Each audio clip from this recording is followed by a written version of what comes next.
pretty sticky. What was your view of that play also? Yeah, I'm pretty sure they're a top 25 defense in the country, and what they do it well. They're very consistent.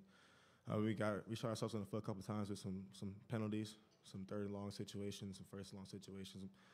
Put ourselves behind the ball a couple times, but KJ did a great job. Made a couple catches today. Were really, crazy. Proud of the offense though. Dwayne, that crazy catch, the one-handed there by KJ. How did it look from your angle?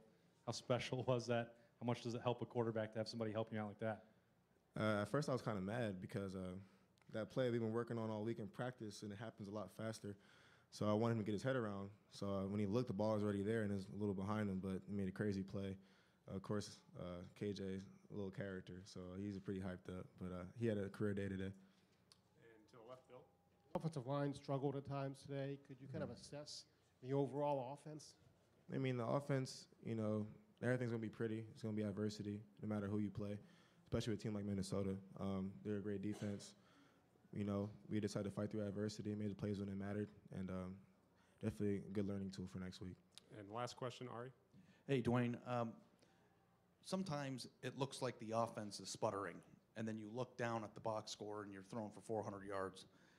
What does it feel like while you're in a game like that? Do you feel like things aren't going well, and then you look down and you're surprised by your stats, or did you feel like things were going the way that you wanted?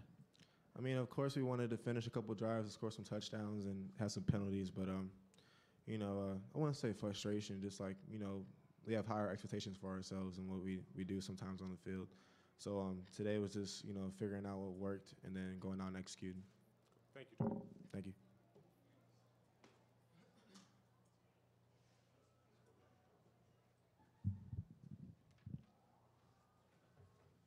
Thanks, guys. A couple comments. As always, thank Buckeye Nation. I know it's fall break, and our students were there, and thank them. Much appreciation for their support. A lot of credit to Minnesota. Came in and they swung very hard. Saying right now that I'm using is enhance our strengths and let's fix our weaknesses, and we have to get some things fixed. So what we're going to do is enjoy a win. 7-0. Not many teams are 7-0, and get some things fixed and get ready for a trip to Purdue. Over to the right here, Austin. Yeah, Urban, along the lines of those strengths and weaknesses, when you walk out of here today, are you satisfied with this win just because you're 7-0, or are you have some worries about what you saw today? I learned a long, long time ago, I guess not that long ago, enjoy every win, and then, like I said, come back tomorrow and get to work. Their concerns there certainly are. Over to the left here, Bill. The defense only gave up 14 points, none in the second half, but a lot of yards, a lot of slants that went against you. Could you assess the play of the defense and the state of it right now? Yeah, I was disappointed in the run. We've been, the player, their back had 160 yards rushing against us, and that's not acceptable. And then, like you said, he was only 13 of 23, but I see the same thing, those slants, and we're a team that challenges every throw, and when you get beat, that's a problem. So that's something that is not a strength right now. So the strength is that they came out and shut them out in the second half, a lot like the game last week where we held a team to 92 yards in the second half. And the best thing is we created some turnovers, and that was the difference in the game. Over to the right, Clay. To follow up on that, Coach, in 12, you went over to the defense, made some drastic move. Not suggesting you got to change the middle linebacker, but do you see yourself poking your head in the defensive room being more, or do you do that every week? I do that every week, and I just, not just when it's negative, positive, because I want to know what's going on, and I have great confidence still, and we just, you lost really 4 starters for, Nick Bosa has 5 starters are out right now.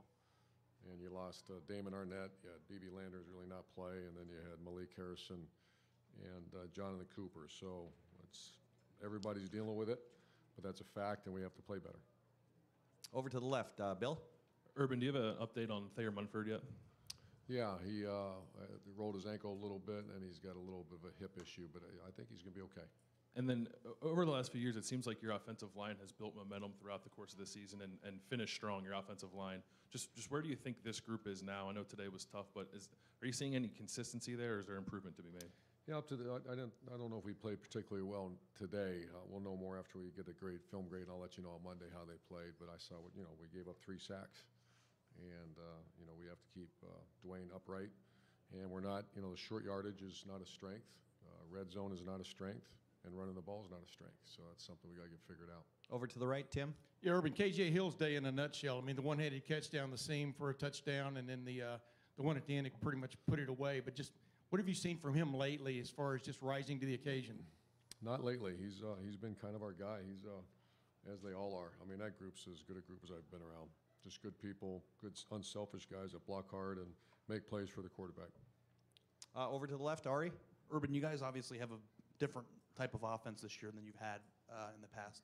But 92 yards rushing, you've mentioned a few times that you think that the rushing isn't a strength right now. How odd is that for you, just in general, considering how much success you've had your entire career with rushing the ball on offense? Someone told me at one point we're like rushed for more yards than any school in the country for the last 6-7 years or something. And it's discouraging a little bit, but once again, 7-0, and we're I'm looking down, we're throwing for 412.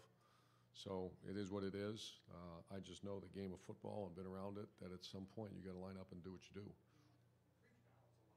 Can this team get where you want to go, throwing I think for so. 410 yards and rushing for 90?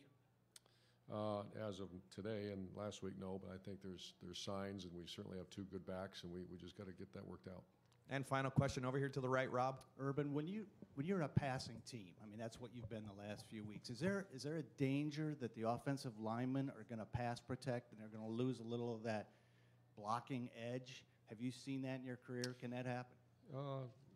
I've seen and heard about it. Obviously, we haven't really witnessed it, and I got to make sure that doesn't happen. We have to continue to have that edge that Ohio State's had for years and years and years, and we've always had. Great. Coach, thank you. Thank you, very much. guys. All right, folks, if I can get you in the chairs to bring the chairs over.